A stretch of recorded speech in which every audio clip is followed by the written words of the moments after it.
আমরা এখানে যে প্রমোশন করতে যাচ্ছি এটা হচ্ছে হানি প্যাক। এটা হচ্ছে 8 থেকে 10 গ্রাম প্রতিদিন একটা মানুষের, সুস্থ একজন মানুষের যে পরিমাণ মধুটা খাওয়া দরকার সেই মধুটা এই প্যাকের মধ্যে দিছি।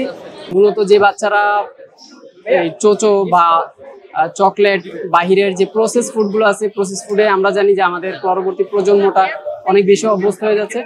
এ থেকে কিছুটা হলেও আমরা চেষ্টা করে যাচ্ছি যেন নিরাপদ খাদ্যটা তাদের পরবর্তী প্রজন্মের হাতে তুলে দেওয়া যায় এবং এটা আস্তে আস্তে করে নিরাপদ খাদ্যের প্রতি মানুষ ঝুঁকে। তারপর হচ্ছে যারা ট্রাভেলে যায় তাদের জন্য মধু অনেকেই চায় যে ট্রাভেলে একটু এনার্জেটিক থাকার জন্য, কিন্তু তার জন্য সম্ভব হয় না যে বোতল নিয়ে যাবে 2 কেজির একটা বোতল, 1 কেজি বা হাফ কেজির বোতল, এটা খোলা চামচ দিয়ে বের করে আবার এটা স্যাঁতস্যাঁতে একটা ভাব থাকা অনেক ঝামেলার কাজ। একটা মধু ছিঁড়ে হয়তো পানিতে গুলিয়ে অথবা এমনিতেই মধু নিয়ে নেই, অথবা যখন কোনো নাস্তা করি এই নাস্তার সাথে এটা সুন্দরভাবে দিয়ে দেওয়া যায়। সো আমাদের হচ্ছে স্কুলের বাচ্চা, কর্পোরেট অফিস এবং ট্রাভেলের ক্ষেত্রে এই জিনিসটা খুবই কাজে লাগে। মোনালিসা হেভি ফ্লো 15 পিস প্যাকেটের সাথে 8 পিসের একটি প্যাকেট একদম ফ্রি। আমাদের এই ধরনের উদ্যোগ খুবই ভালো, কারণ এটা ব্যাপক আকারে প্রচার হবে। অনলাইন প্রতিষ্ঠানের জন্য খুবই ভালো এই ধরনের উদ্যোগ। আমি চাই যে এগুলো আরো প্রতি বছর হোক। বাংলাদেশের 64টি জেলার ছড়িয়ে ছিটা যে ব্যবসায়ীরা যারা আছে, যারা মধু নিয়ে কাজ করে, মৌ যোদ্ধা, তাদেরকে একত্রিত করেছে, যার কারণে ঢাকার মানুষ কিন্তু ভালো মধুটা খেতে পারে।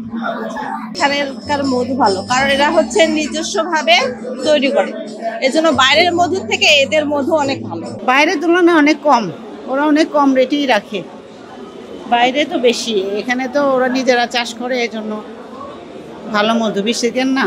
বিসিকের মধু তো এজন্য। বিসিক বাংলাদেশ ক্ষুদ্র ও কুটির শিল্প কর্পোরেশন 60 দশক থেকেই মৌমাছি পালনের সাথে সম্পৃক্ত এবং আমাদের 6টি মৌমাছি পালন কেন্দ্র রয়েছে, যেখানে আমরা প্রতি বছর প্রায় 480 জন উদ্যোক্তাকে প্রশিক্ষণ দিয়ে থাকি।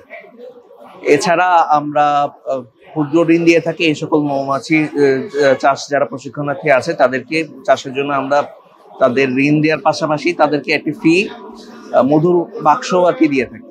তো তারা যে প্রশিক্ষণের মাধ্যমে যে শিখছে, এটার ফলে তারা যে মধুগুলো উৎপাদন করছে, এইগুলো তাদের বিপণনের একটা ব্যবস্থা করার জন্য আমাদের এই মেলা আয়োজন।